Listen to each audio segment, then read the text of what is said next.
Muy buenas tardes, compañeras, compañeros. El siguiente video es para la clase de Literatura 1 y va dirigido especialmente para el grupo de Tercero 1. Bueno, el día de hoy vamos a tocar el tema de monólogo interior o corriente de la conciencia. Muy bien, entonces comenzamos el video. Bueno, antes de empezar quiero decir que es un tema, en especial este, es un tema literario que me apasiona mucho, que me gusta mucho, espero lo disfruten, compañeros.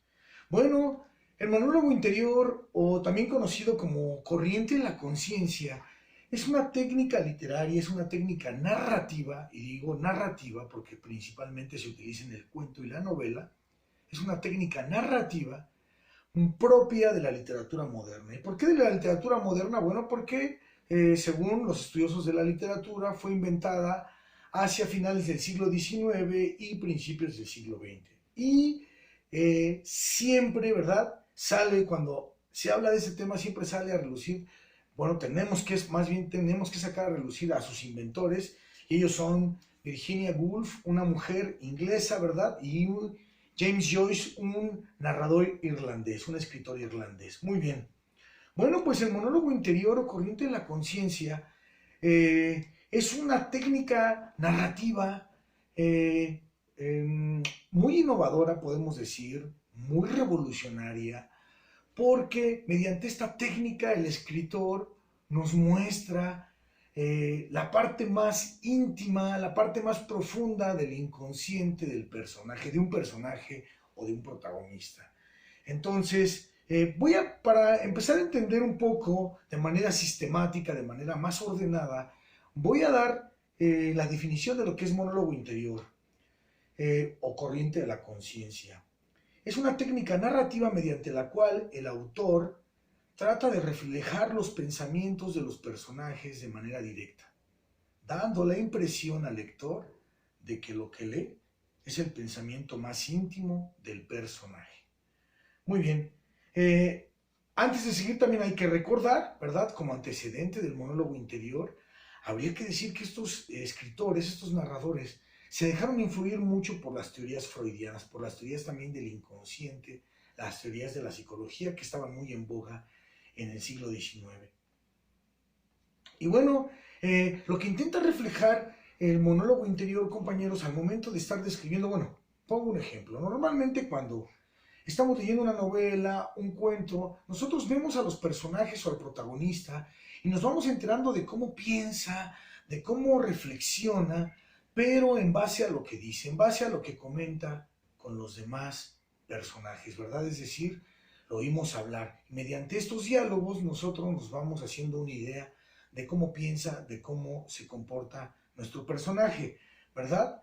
Pero no, con este tipo de técnica lo que intenta reflejar el autor, lo que intenta reflejar el autor es no aquel pensamiento que convierte en palabras un personaje, sino aquel pensamiento que no verbaliza, aquel pensamiento que se guarda para sí mismo.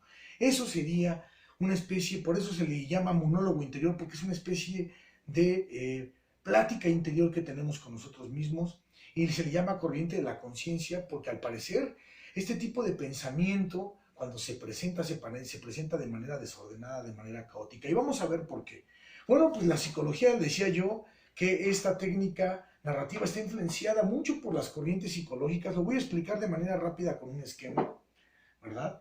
Aquí tengo trazada una línea azul en donde simbolizo el pensamiento. Dice la psicología que dentro de la mente de los seres humanos existe una especie de pensamiento doble, una doble dimensión del pensamiento. Hay una especie de pensamiento, tenemos un pensamiento preverbal, es decir, un pensamiento que aún no convertimos en palabras, ¿verdad? Todo ese tipo de pensamientos que nos llegan a la mente y que no convertimos en palabras, se le conoce como preverbal. Por eso es preverbal, porque es previo a la palabra.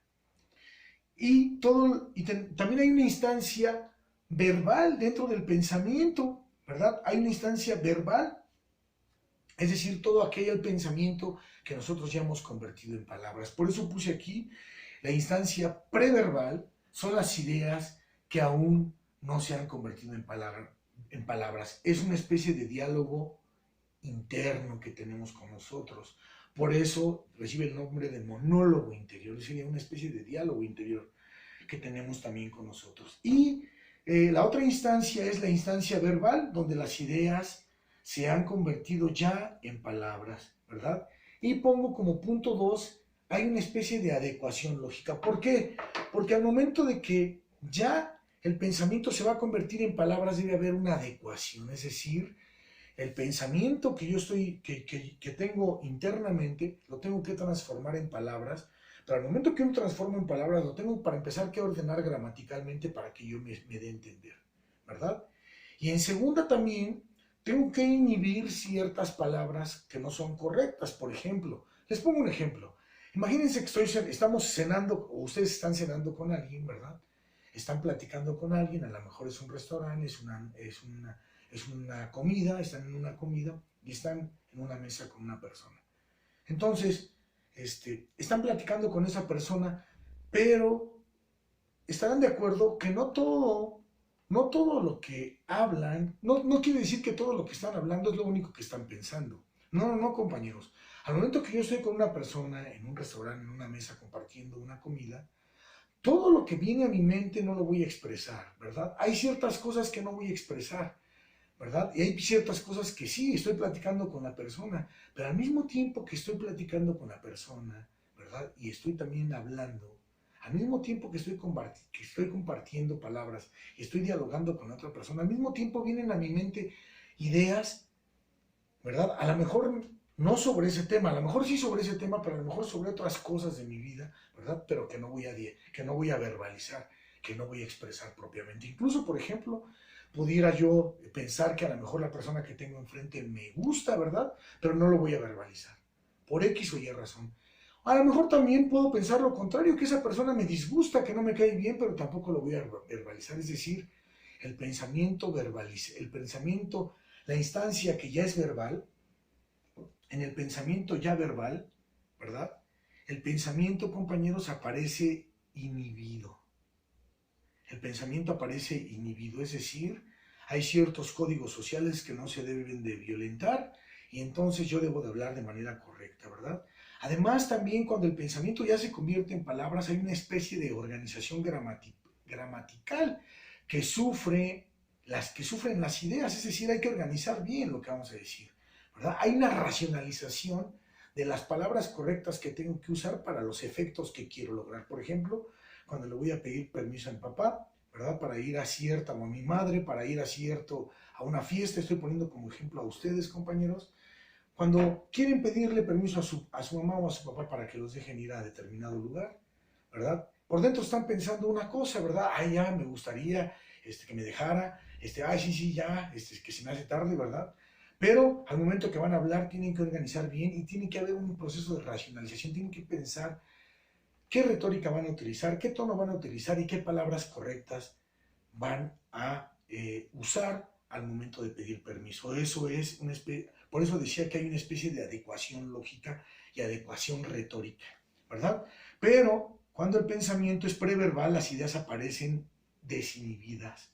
Es decir, puedo pensar a lo mejor groserías, puedo estar pensando cosas que no me atrevería a decir a nadie, ¿verdad? Y todo eso fluye dentro del pensamiento preverbal. Y además no aparece organizado ese pensamiento. Cuando nosotros lo pensamos y no lo vamos a hablar, aparece como una lluvia o una corriente de ideas. Además es un pensamiento espontáneo. Y además dicen los psicólogos que aparece no de manera organizada, sino mediante palabras inconexas o aisladas. Por un ejemplo. Por ejemplo, en la mañana, cuando muchas veces tenemos un día muy apurado en donde tenemos que hacer muchas cosas, nos despertamos, pero aún no nos paramos. Nos quedamos mirando el techo, a lo mejor fijamente a otro lado, ¿verdad? Y comenzamos a pensar. Y entonces las ideas comienzan a llegar en desbandada, como que en corriente, ¿verdad? Parece una corriente de un río, es una especie de corriente, una especie de río de ideas. Por eso se le llama corriente de la conciencia, porque es un pensamiento muy cercano al inconsciente. Entonces, por ejemplo, en la mañana puedo pensar que le tengo que dar de comer a mi perro, en que además va a ser hoy el examen de matemáticas, ¿verdad? En que ya hasta estoy pensando qué le voy a decir a mi amigo o a mi amiga, ¿verdad? A lo mejor también voy a ver una persona que me gusta, una chica que me gusta, ¿verdad? Dentro del dentro de mi salón o dentro de la escuela. Y ya estoy pensando también qué voy a decir, y además también estoy pensando en que me hace falta, en que no traigo cambio, que me dejaron 200 pesos y que no tengo cambio y me va a regañar el chofer de la combi porque no traigo cambio. Estoy pensando que tengo que bajar también a desayunar, es decir, aparecen de manera inconexa. Voy a poner un ejemplo en el post siguiente, compañeros, un ejemplo textual, es decir, por escrito, de cómo se refleja en la literatura el monólogo interior, es decir, cómo aparecen en los textos. Muchas veces, compañeros, en los textos literarios aparece la parte en donde el autor vacía el monólogo interior, aparece en cursiva. Entonces, muchas veces estamos leyendo una novela y de pronto nos cambian la letra cursiva. Eso es porque está ya el autor en monólogo interior.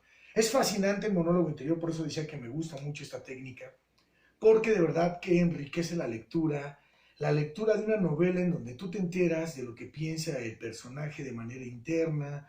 Es fascinante, ¿no? Hay muchas cosas que no se atrevería a decir, que no se atrevería a confesarse ni a sí mismo. Entonces, es fascinante y evidentemente enriquece la trama de una novela, enriquece el perfil de un personaje al momento de que nosotros nos involucramos en una historia, en una novela, en un cuento, en una narración, en un relato. Bueno, esta explicación la quise dar, compañeros, lo que es monólogo interior y qué es corriente de la conciencia. Hay también autores mexicanos que han utilizado el monólogo interior, tales como Inés Arredondo o Carlos Fuentes, compañeros. También quiero mencionar que hay 3 novelas básicas para lo que es el monólogo interior. Por ejemplo, de Virginia Woolf está la novela Las olas, de la escritora inglesa. De James Joyce, el escritor irlandés, está la novela Ulises. Es una novela épica, ¿verdad? Porque además es muy larga, pero además es una novela que cuenta toda la jornada, todo un día en la vida de una persona. Y también la novela del escritor norteamericano William Faulkner, El ruido y la furia. Entonces, si las quisieran buscar, si quisieran enterarse más a fondo sobre cómo es la corriente de la conciencia, vuelvo a mencionar, los escritores mexicanos que llegaron a utilizar esta técnica fueron Carlos Fuentes e Inés Arredondo. Muy bien, pues comentaba que este video lo quise hacer, compañeros, sobre corriente de la conciencia, porque vamos a hacer precisamente un ejercicio. Ustedes van a hacer un ejercicio escritural sobre corriente de la conciencia. En media cuartilla van a vaciar una parte de lo que piensan en la mañana cuando se levantan, qué tantas ideas les atraviesan por la mente, ¿verdad? Cosas que no van a verbalizar, incluso de pronto nos pueden llegar así como flashazos o groserías o cosas así, ¿no? Por ejemplo, voy a ver al conserje y me cae mal, o voy a ver a tal amigo que me cae muy bien, pero voy a ver a tal hijo de no sé qué que me cae muy mal, ¿verdad? Es decir, de pronto en este flujo de la conciencia, en esta especie de monólogo interior que tenemos nosotros todas las mañanas, pues aparecen demasiadas cosas, ¿verdad? Muy bien, entonces ese tipo de ejercicios el que vamos a hacer escritural, en media cuartilla lo van a vaciar. Las indicaciones precisas y el ejemplo por escrito van a venir en el próximo post. Por lo pronto es todo, compañeros. Muchas gracias.